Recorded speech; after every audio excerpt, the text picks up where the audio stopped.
നടന്മാർക്കെതിരെ ആരോപണം ഉന്നയിച്ച നടിക്കെതിരെ ഒരു ക്രൈംബ്രാഞ്ച് അന്വേഷണവുമായി ബന്ധപ്പെട്ട വാർത്തകളുണ്ടല്ലോ. നടിയുടെ ബന്ധു നൽകിയ പരാതിയിൽ എറണാകുളം ക്രൈംബ്രാഞ്ച് യൂണിറ്റ് അന്വേഷണം നടത്തുന്നുണ്ട്. അത് സംബന്ധിച്ച വിവരങ്ങൾ എന്തൊക്കെയാണ്?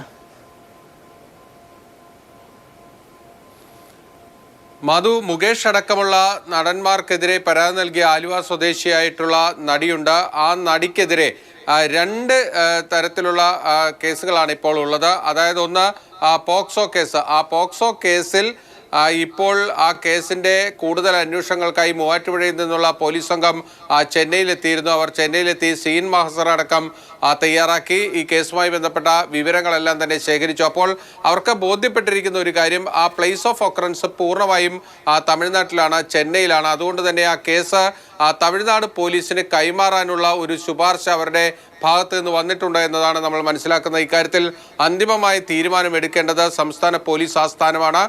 സംസ്ഥാന പോലീസ് ആസ്ഥാനത്ത് നിന്ന് അതിന് അനുമതി ലഭിച്ചു കഴിഞ്ഞാൽ മൂവാറ്റുപുഴയിൽ ഇപ്പോൾ രജിസ്റ്റർ ചെയ്തിരിക്കുന്ന പോക്സോ കേസ് അത് തമിഴ്നാട് പോലീസിന് കൈമാറും. അങ്ങനെയെങ്കിൽ തമിഴ്നാട് പോലീസായിരിക്കും തുടർന്ന് ഈ നടിക്കെതിരായ പോക്സോ കേസിൽ കൂടുതൽ അന്വേഷണം നടത്തുക.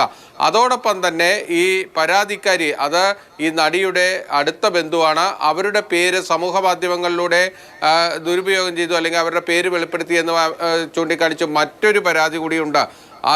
അതിലുള്ള അന്വേഷണം നടക്കുന്നുണ്ട്. അതോടൊപ്പം തന്നെ ആ ബന്ധുവായ യുവതി DGPക്ക് ഒരു പരാതി നൽകിയിരുന്നു. ആ പരാതിയാണ് ഇപ്പോൾ എറണാകുളം ക്രൈംബ്രാഞ്ച് യൂണിറ്റിലേക്ക് എത്തിയിരിക്കുന്നത്. അങ്ങനെ എറണാകുളം ക്രൈംബ്രാഞ്ച് യൂണിറ്റും ഈ നടിയുമായി ബന്ധപ്പെട്ട് അവരുടെ ബന്ധു നൽകിയ പരാതിയിൽ വിശദമായ അന്വേഷണം നടത്തി. നേരിമംഗലം സ്വദേശിനി നൽകിയ പീഡന പരാതിയിൽ നടൻ നിവിൻ പോളിയെ പ്രത്യേക അന്വേഷണ സംഘം ചോദ്യം ചെയ്യുന്നുണ്ട്. നിവിൻ പോളി നൽകിയ പരാതി കൂടി അന്വേഷണ സംഘം അതിലും വിവരങ്ങൾ ശേഖരിക്കുന്നുണ്ട്. അതിനിടെ 7 നടന്മാർക്കെതിരെ ആരോപണം ഉന്നയിച്ച നടിക്കെതിരെ ഒരു പോക്സോ കേസിലെ ക്രൈംബ്രാഞ്ച് അന്വേഷണം നടക്കുന്നു. മൂവാറ്റുപുഴ സ്വദേശിയായ ബന്ധു നൽകിയ പരാതിയിൽ നേരത്തെ നടിക്കെതിരെ പോക്സോ കേസ് എടുത്തിരുന്നു. നടിക്കെതിരെ തമിഴ്നാട്ടിൽ പോലീസിന് പോക്സോ കേസ് കൈമാറാനുള്ള സാധ്യതയാണ് ഉള്ളത്. ബില്ലാണ് വിശദമായ വിവരങ്ങൾ നൽകിയത്.